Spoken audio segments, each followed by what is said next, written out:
वेळेस आपण आयुष्यभर पुढे वाकूनच काम करतो.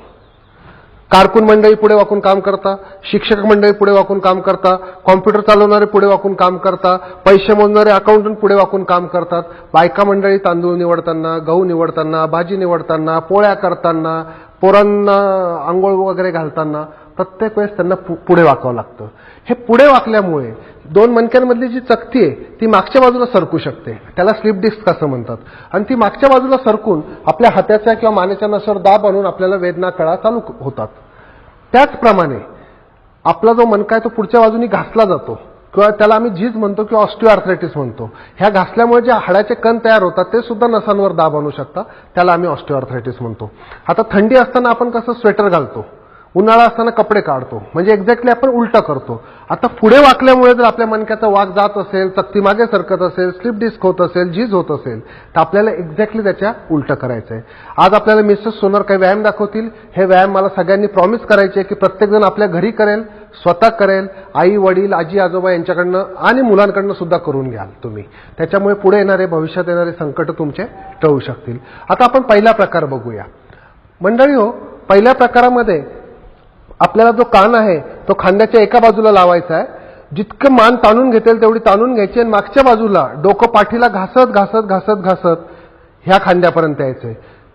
ह्या खांद्याला आल्यावर समजा तुमच्या त्या हातामध्ये कळ चालू आहे तर ह्या हातात कळ चालू असेल तर विरुद्ध दिशेला जेव्हा डोकं जातं, ह्या हातात कळ चालू असताना विरुद्ध दिशेला जेव्हा डोकं जातं तर त्या साईडला खूप जोर लावून घ्या. जोर लावल्यावर थोड्या वेळ ती पोझिशन तशी होल्ड करा आणि परत विरुद्ध मागच्या बाजूने यायचं. मागच्या बाजूला आल्यावर इथे खूप जोर लावून घ्यायचा. ह्या मध्यभागी आल्यावर जितकं डोकं मागे निघतं की काही इतकं वाटलं पाहिजे, एवढा जोर लागला पाहिजे आणि मग इकडे यायचं. अशा पद्धतीने हा जो प्रकार आहे पुढे आणण्याची गरज नाही, आपल्याला पुढे आणल्यामुळेच त्रास झालेला आहे, लक्षात ठेवा. ओके. हा जो प्रकार आहे हा प्रकार मंडळी हो तुम्ही काम करताना हा प्रकार 10 वेळा करू शकता. दर 1 तासाने 10 वेळा करायचा असा नियमच करून घ्या. ज्यांना टेबलवर करायचंय, कॉम्प्युटरचं काम करायचंय, स्त्रियांना त्रास होतोय, त्यांनी जर नियम केला की मी दर 1 तासाने हा 10 वेळा करायला फक्त आपल्याला 1 मिनिट लागतो. किती वेळ? 1 मिनिट. हा 1 मिनिट तुम्हाला देणं खूप गरजेचं आहे.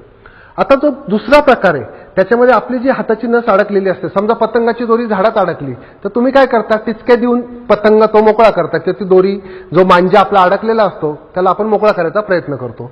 त्या पद्धतीने मानेची नस जी मानेमध्ये अडकली ती मोकळी करण्याकरता आपल्याला विरुद्ध दिशेने डोकं ओढायचंय. आता हे जे डोकं आहे हे मॅडमनी पकडलं आणि इकडे त्या ओढतायत. ह्या वेळेस ह्या मागच्या भागाला ह्या साईडला खूप ताण पडला पाहिजे, हा ताण जाणवला पाहिजे.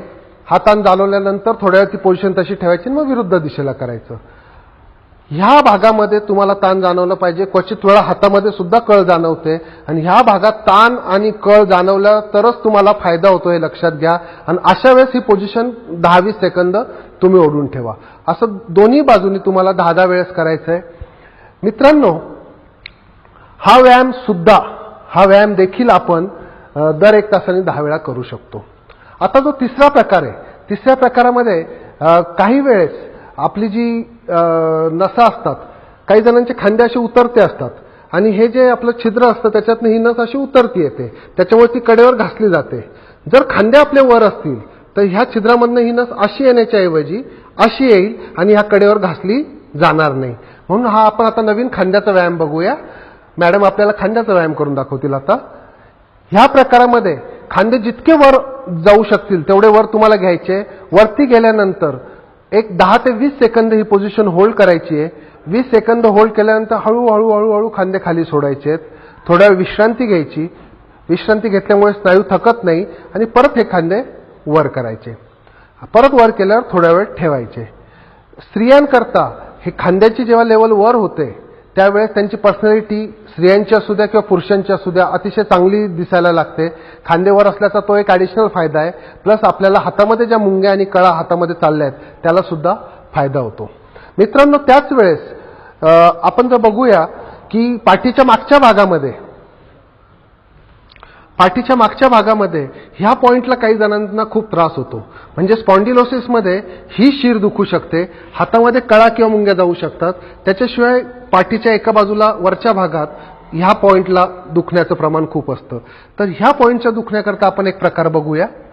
याच्यामध्ये तुम्हाला मनगट आणि हात समांतर ठेवून एकाच प्लेनमध्ये ठेवून ते मागे न्यायचे असतात आणि मागे गेल्यानंतर तुम्हाला तो जोर जाणवला पाहिजे, वेदना जाणवल्या पाहिजे त्या मागच्या पॉइंटला. जर वेदना जाणवल्यानंतर थोड्या वेळ ती पोझिशन होल्ड करायची, नंतर पुढे हात आणून क्रॉस करायचे एकमेकांना, परत पुढे हात आणून असे क्रॉस करायचे, क्रॉस केल्यानंतर परत मागे जाऊ द्यायचे.